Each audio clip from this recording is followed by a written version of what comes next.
Hello NRIs, మనం previous వీడియోలో చెప్పుకున్నట్లుగా FEMA regulations ప్రకారం ఒక ఎన్ఆర్ఐ ఇండియాలో agricultural land or farm house కొనకూడదు.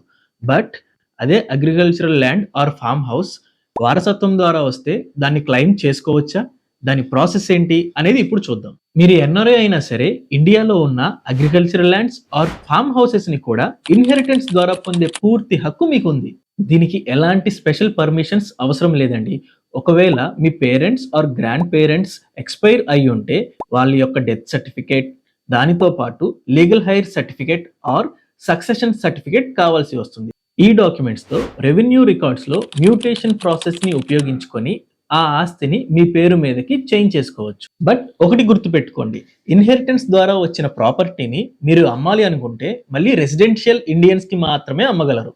మరి ప్రాపర్టీని అమ్మగా వచ్చిన డబ్బుని మీరు ఉంటున్న కంట్రీకి లీగల్ గా ట్రాన్స్ఫర్ చేసుకోవడం ఎలానో తెలుసా? దీనికోసం we have two options, 15CA and 15CB, and which plays crucial role in transferring the money.